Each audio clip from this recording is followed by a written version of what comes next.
Мордехай үүнийг сонсоод ихэд гашуудан хувцаан урж тастан тааршуудайг гашуудлын хувцас болгон өмсөж толгой дээрээ үнс цацж одын гудамжинд гараад чанга горлон уйлж гашуудан явлаа. Эцэст нь тэр эзэн хааны ордны гол хаалган дээр ирэв. Гэвч гашуудлын хувцастай хүн тийш орж болохгүй учраас үүдний дэргэд ирээд зогслоо. Хааны зэрлэг сонссон газар бүрийн еврейчүүд асар их гашуудан уйлж, хоол ундч идж уухаан болоод олонх нь тааршуудаг гашуудлын хувцас болгон өмсөөд толгой дээрээ үнс цацсан энэлэн шаналжээ. Үйлчлэгч бүсгүйчүүд болон зарц тайган түшинд нь Мордехайн тухай ярихад Эстерийн сэтгэл маш их зовлоо. Тэгээд гашуудлын тааршуудан хувцсыг нь солиулахаар өөр хувцас явуулсан боловч Мордехай өмсөхөс татгалзав. Тэгэхэр нь хааны нэг түшмэл болох өөрийн зарц тайган хатгаахыг Эстер дуудаж Мордехай хэрхэн юуны учир ийм их зовлон дунсныг асууж лавдуулахаар явууллаа. Тийхүү ордны гол хаалганы өмнөх хотын өргөн чөлөөнд Мордехайтай уулзгаар хатгаах ирлээ. Мордехай тохиолдсон бүх явдлыг яриад еврейчүүдийг хүйс тэмтэрснийхээ дараа эзэн хааны сан хөмрөгт хамаан хэр зэрэг их мөнгө оруулахаар амлсныг хүртэл хэллээ. Үүнээс гадна нийслэл хот Шушаанд зарлан тараасан еврейчүүдийг устгах зарилгын 1% түүнд өгөөд Эстерт аваачин бүгдийг тайлбарлаж өгөхийг хүслээ.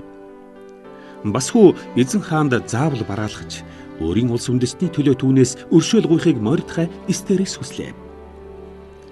Хатгаах буцаж ирээд Мордехайн хэлсэн бүхнийг Эстерт дамжуулав. Эстер түүнийг Мордехай руу буцаан явуулж үгээ хэлсэн юм. Эзэн хааны тогтоосон хууль ёсоор түүний зарлан дуудаагүй цагт эрэгтэй эмэгтэй ямар ч хүн өргөнд нь орж хаантай уулзахыг оролдвол цаазлуулдаг. Хааны түшмэл бүхэн Муж аймгийн эргэн бүр үүнийг сайн мэднэ. Харин нэг л тохиолдолд амь гарч болно. Зөвшөөрөл авалгүй орж ирсэн хүн рүү эзэн хаан алтан таягаараа дохивол тэр хүний амийг хэлтрүүллээ гэсэн утгатай юм.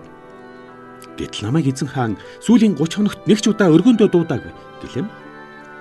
Хатгаах энэ үгийг очиж хэлэхэд Мордехай хариу үгэн Эстерт дамжуулсан. Хааны ордонд байгаа болохоор бүх еврейчүүдийн дотроос ганцаархнаа амьд гарна гэж чи бодох хэрэггүй. Ийм үед л чи ам нээж юм хийхгүй бол еврейчүүдийг аврах өөр арга олдох байлгүй дээ. Харин чиний гал голомт устсан шүү. Тэгээд ч ийм цагт хэрэг болох гэж чи хааны ордонд орж хатан болсон ч юм билүү хэн мэдхв гэлээ. Эстер үүнийг сонсоод Мордехайд хариу үг дамжуулсан. Та одоо нийслэл хотод байгаа еврей хүн бүрийг цуглуулад миний төлөө 3 өдөр 3 шөнө юу ч идэж уулгүй байж ертөнцийн эзнээс тусламж гуй гэж хэл. Тэр үед чинь миний зарц бүсгүйчүүд бас адилхан хоол унд идэж уулгүй байх болно.